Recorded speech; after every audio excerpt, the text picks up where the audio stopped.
ఇక మనం అదే ఆంధ్రప్రదేశ్ రాజకీయాలు చూసుకుంటే, ఉప ముఖ్యమంత్రి పవన్ కళ్యాణ్ గారి జాతకం ప్రజలందరూ ఎదురు చూసే విషయం ఇది. భవిష్యత్ ముఖ్యమంత్రి అంటారు. ఇంకొంతమంది ఇంకొకలా అంటారు. ఆయన జాతకంలో ఇంకా అధికార యోగం ఎంతవరకు ఉంది? ఆయన జాతకం ఇప్పుడు ప్రారంభంలో ఉందని చెప్తాను నేను. భవిష్యత్తు ఇంకా మంచి యోగం ఉంది. ఒక గొప్ప నాయకుడిగా అయ్యేటువంటి యోగం ఉంది ఆయన దాంట్లో. దేశంలో దేశ రాజకీయాల్లో ఆయన కీలకమైన భూమిక పోషిస్తారు.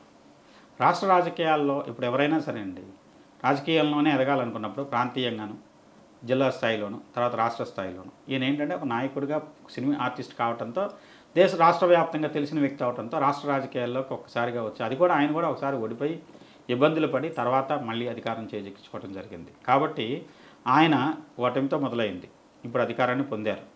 దీని నుంచి పురోగమనమే తప్పితే తిరోగమనం లేదు. ఇంకొకటి ఏంటంటే కొన్ని జాతకాలు గొప్పదైనటువంటి మార్పుల్ని సూచిస్తాయి. 2వ నెంబర్ ఆయన పుట్టింది. ఆ 2వ నెంబర్ అనేది గాంధీది కూడా 2వ నెంబరే.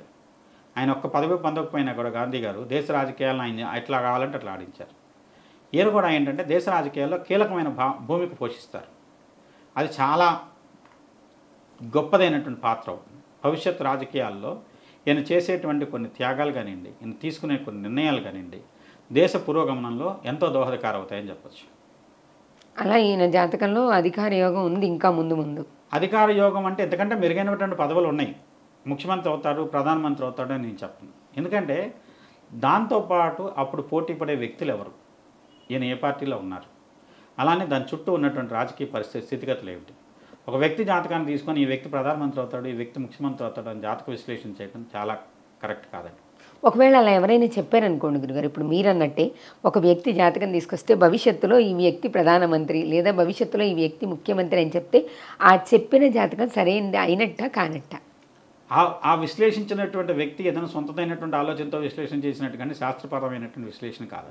శాస్త్రపరంగా అయితే ఇలాంటి విశ్లేషణ జరిగే అవకాశం అంటే ఇలా చెప్పకూడదు. ఫలానా వ్యక్తి ముఖ్యమంత్రి అయిపోతాడు, ఫలానా వ్యక్తి ప్రధానమంత్రి అయిపోతాడు, ఫలానా వ్యక్తి ఇదే అవుతాడు అదే అవుతాడని నేను చెప్పేదానికి మిగతా పరిస్థితులు కూడా చూసుకొని చెప్పడం కరెక్ట్ కానివ్వండి. ఊరికే ఇప్పుడు ఇనిషియల్ స్టేజ్లో చాలామంది అలాంటివి చెప్తుంటారు, ఈ వ్యక్తి అలా అయిపోతాడు ఇలా అయిపోతాడు అని. అది కరెక్ట్ కాదు.